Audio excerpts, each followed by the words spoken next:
Alright, what is up guys, and welcome to the first deck profile, not only on the new channel, but also the first deck profile using the new camera, which runs at 60 FPS and has slightly different audio, although I don't know that I prefer this microphone over the previous microphone, and that is something that we'll have to perfect over time.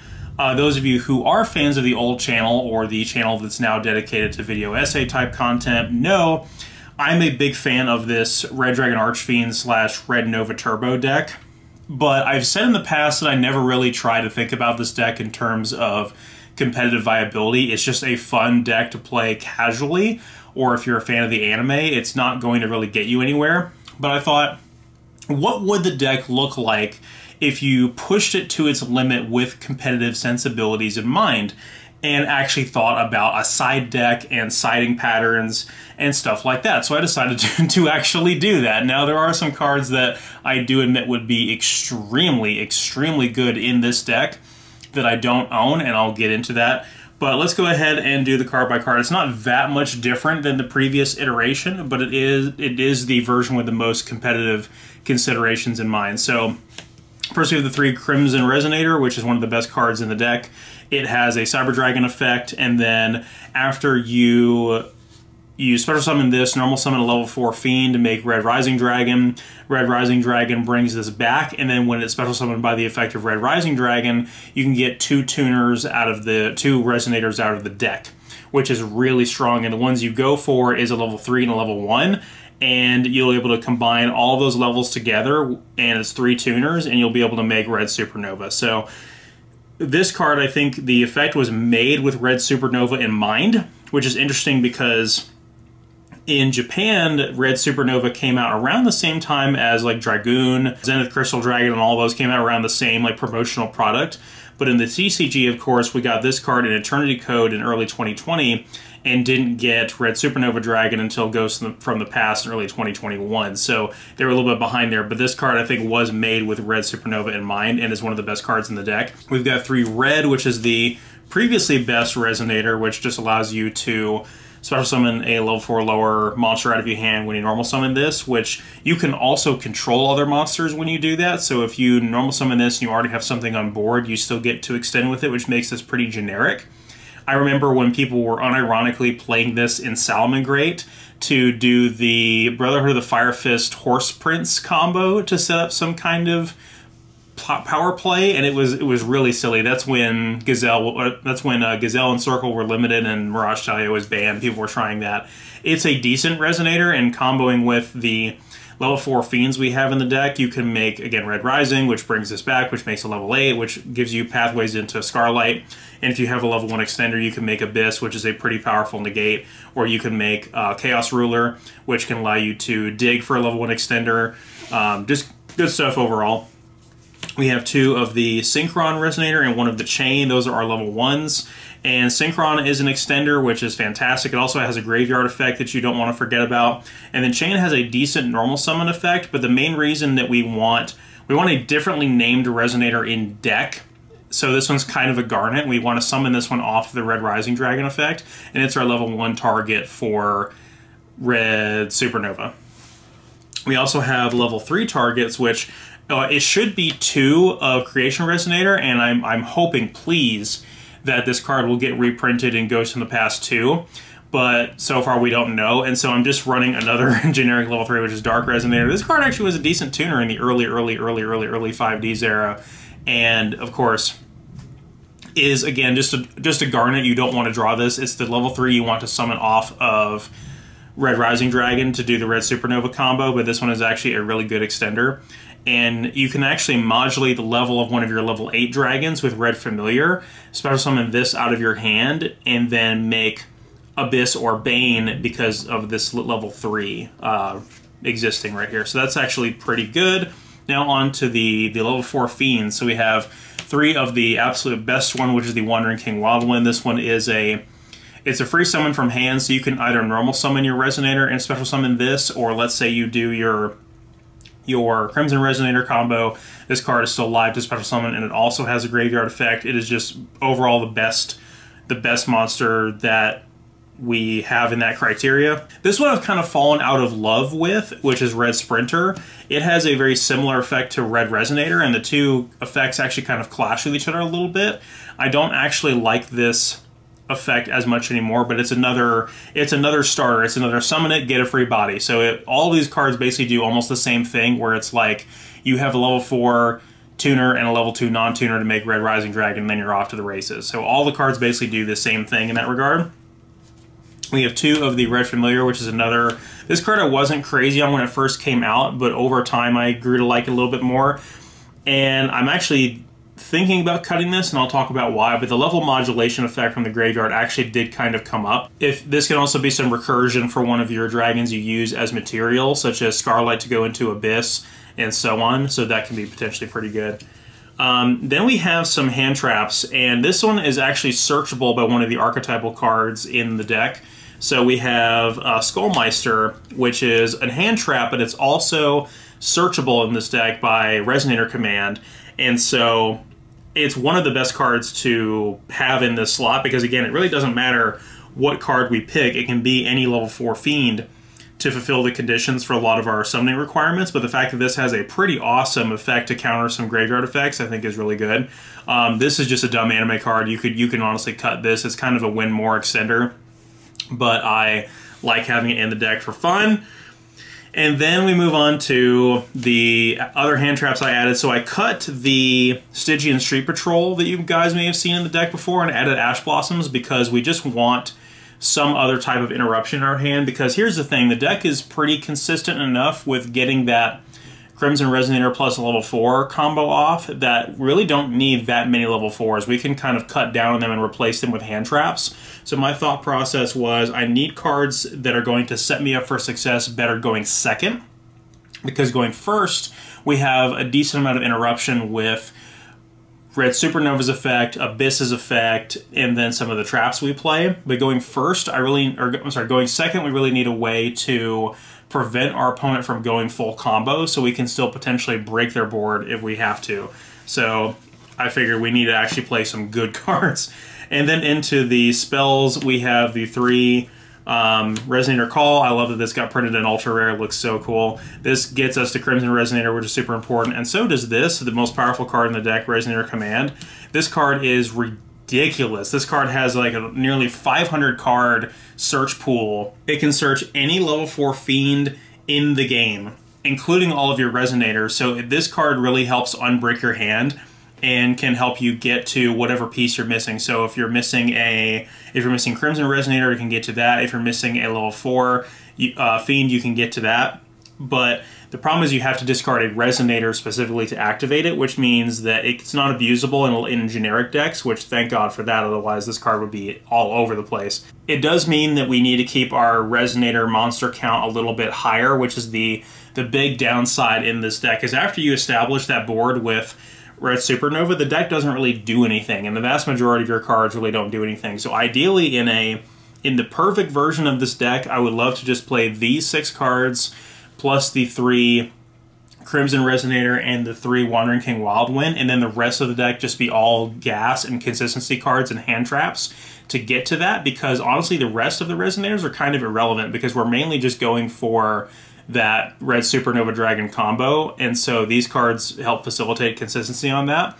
Another card that would be unbelievable to have in here, that I obviously can't afford and you shouldn't go out of your way to get for such a casual deck, but if you already have it, or all the better, is Pot of Prosperity.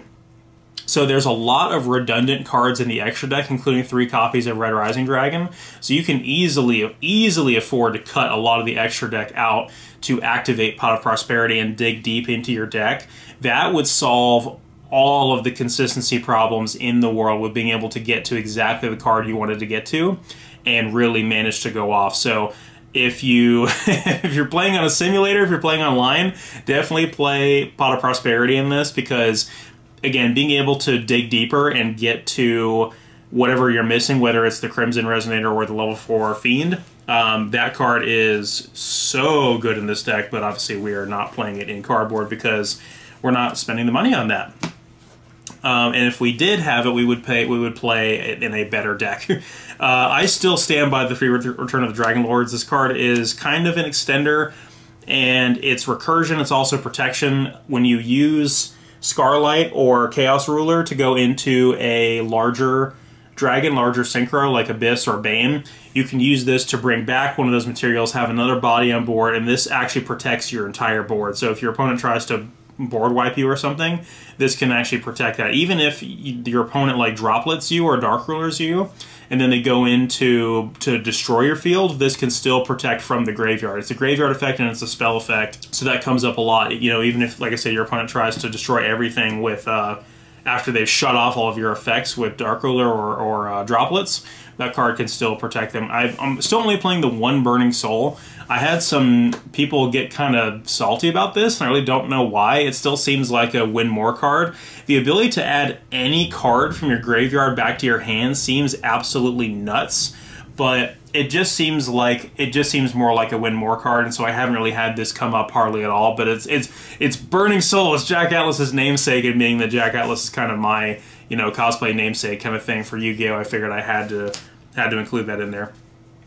We replaced Monster Reborn with Called by the Grave because we already have the 3 Return of the Dragon Lords, and some of the Resonator effects recycle themselves, plus the Chaos Ruler effect, plus the Red Familiar effect. I had enough recursion, and I just wanted something to actually be able to...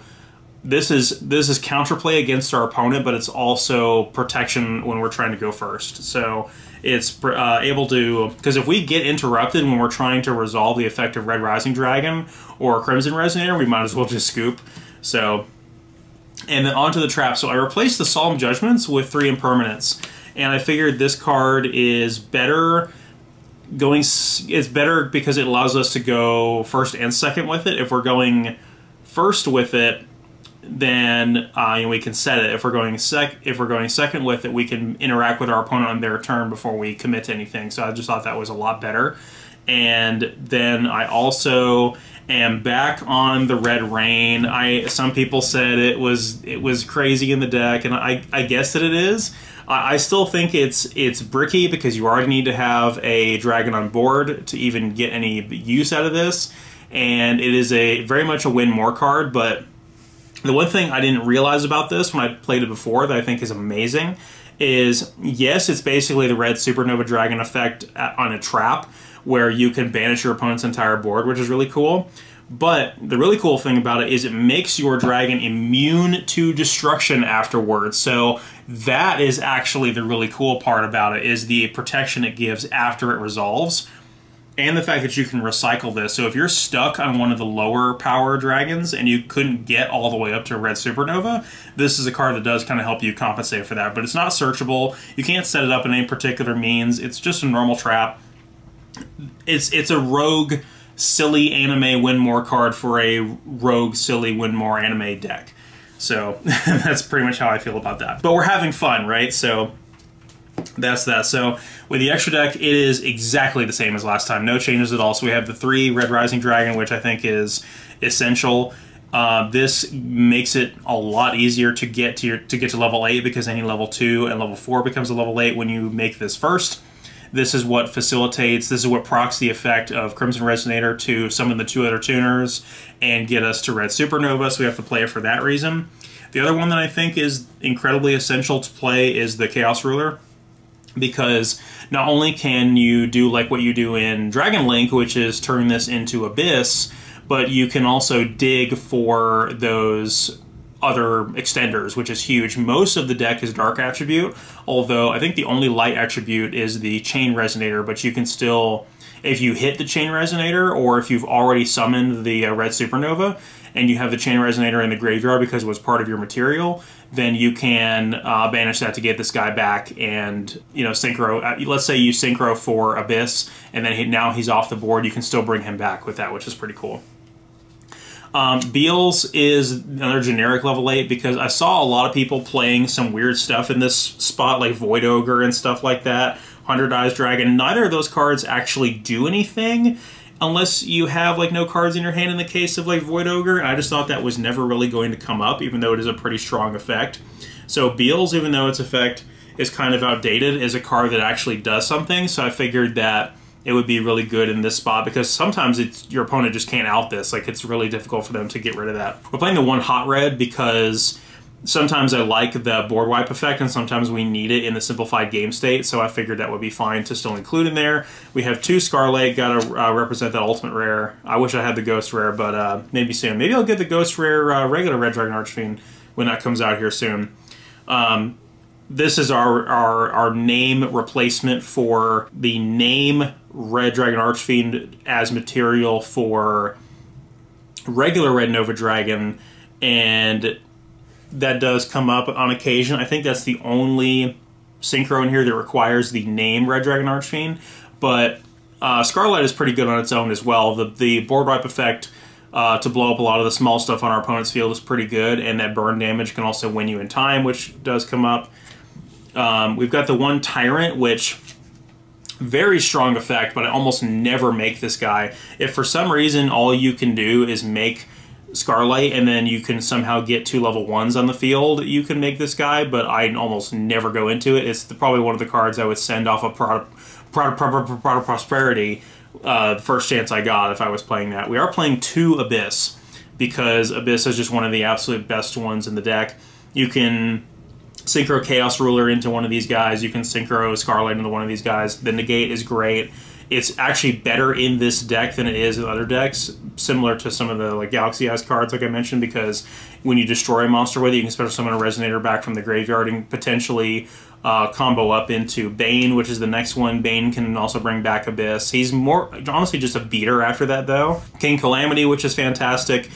King Calamity's ability to shut off your opponent's board is crazy. A lot of decks were playing this last year with Needle Fiber combos and abilities to synchro on your opponent's turn. I can't remember exactly which decks were playing it, but if you had the ability to summon this on your opponent's turn, absolutely crazy, which is where Burning Soul comes up, because Burning Soul can, if you have the materials on board and you set Burning Soul, you can just wait for your opponent to begin their turn, you know, whatever activation they try to do on turn player priority, and then once they have had an opportunity to begin to activate a card, you can chain a Burning Soul as a quick play spell and summon this guy and shut off their whole board, which is just insanely powerful. We are playing the regular Red Nova and, of course, the Red Supernova, the all-star of the deck, the reason that we play it. Technically, he's actually a little bit easier to make because he doesn't require the Red Dragon Archfiend. So, but you can technically make them both the exact same way, because you would go into, instead of just going with the 3 tuners plus the Red Rising Dragon, you would use your level 2 Crimson Resonator to make Scarlet. Oh, it is thundering outside. I should have been doing a Thunder Dragon deck profile. The level 3 and the level 1 tuner to make this guy. So it's just more steps. This one's better anyway. It has a much better effect. It has a higher base attack. It's just better overall, but if it wasn't for Crimson Resonator, this guy would be nearly impossible to make. And on that note, let me know if there's another strategy that can make use of this guy, because really, this is the whole point I'm wanting to play this deck, is to take advantage of this card. And so there's basically a lot of stuff that we're playing in here just to be able to facilitate this. And like I said, if I could play an ideal version of this deck, it would just be the cards that combo into this, and then consistency stuff and hand traps, and that would literally be the deck. And I'm honestly kind of tempted to try that. Onto the side deck, because I actually thought about that this time. We're playing Triple Nibiru. Nibiru we'll side this in going second, because we want to potentially, you know, drop a rock on our opponent's board and stop them mid-combo, so that when it gets to our turn, we don't have as many interruptions to go through, because that's where this deck will struggle. Like I said, if you get interrupted when you activate Crimson Resonator or Red Rising Dragon, you might as well scoop, and that is a huge flaw of the deck and not something I will even begin to try to defend. So Nibiru is really good for that if you know you're going second. It's even good if you're going first, but it's better if you're going second. Not all of these are sleeves, so you'll have to forgive me. Token Collector. More Thunder. So Token Collector is searchable in this deck, which is amazing. He's a level 4 Fiend, so he's searchable off of the Resonator command, which is amazing. So we get to out all of those like Adventurer shit and all the other cards that summon tokens right now, which is quite a lot. So this guy comes up all the time and is just so powerful. But he can be he can be a hand trap and a potential, you know, turn ender for my opponent, or he can be material because he's a level 4 fiend, so he does actually come up all the time and gets sided in a lot if we know we're going first. If we know we're going second, we will side these in Dark Ruler no more. We can definitely want to shut off our opponent's board, because if our opponent makes a bunch of negates or whatever, a bunch of monsters that negate things, and we shut all of those off and we can still go into Red Supernova, once we have that established, he's practically invincible. So it'll be much easier to keep him on the board and do what we got to do once we shut them off. And we don't have to win that turn because he'll have like 6,500 attack or something ridiculous like that, so it doesn't even matter. So this card is very optimal for that. I've also seen where, you know, people don't see this card coming right now because they assume everybody's playing droplets. So people will do a lot of stupid mistakes, like with their DPE. They will wait until main phase to activate it, and so you can, if you Dark Ruler them and shut it off, it really punishes them hard for that. We have some back row hate going second, the Feather Duster and the Twin Twisters. We also have a red reboot. And then going first against spell heavy decks like Striker, we play through anti-spell because, again, if we're going, we don't have that many spell activations at all. So if we're going first and we use our like meager spells like our Resonator command and our Resonator call, then we can just set this up and we'll be fine. It's another way to prevent it's actually a great way to prevent our opponent from counterplaying against us and shutting our board off, like shutting off our Red Supernova by using Dark Ruler or droplets. Even Forbidden Chalice, Super Poly, anything like that, this basically buys us some time where we don't automatically lose to that. And I think it is a great, great choice in here. So I really, really thought about the side deck in this deck a lot. So I guess I'll show off the combo really quick for anyone that has never seen it. It is incredibly, incredibly easy. So literally all you need is the Crimson Resonator and a level 4 tuner. So when you control no monsters, you can special summon out the Crimson Resonator as like a Cyber Dragon effect. Then you normal summon the level 4 Fiend, and then you synchro for level 6 into Red Rising Dragon. Red Rising Dragon's effect will special summon the Crimson Resonator back from the graveyard, and because the only other monster you control is a Dark Dragon Synchro, you can activate the other effect of Crimson Resonator to special summon 2 Resonators out of your deck. And the ones you're going to summon are your 2 bricks, one that's level 1 and one that's level 3, so we'll summon out our Chain and our Dark. Again, we wouldn't actually play the Dark if we had another Creation Resonator, but we don't right now. And then this becomes 6, 7, 8, 9, 10, 11, 12. And you just do 3 tuners plus 1 non-tuner Dark Dragon Synchro, and you get your Red Supernova Dragon. And that's basically that combo. So anyway, thank you guys so much for watching. I hope you guys enjoyed it, and I will see you guys next time.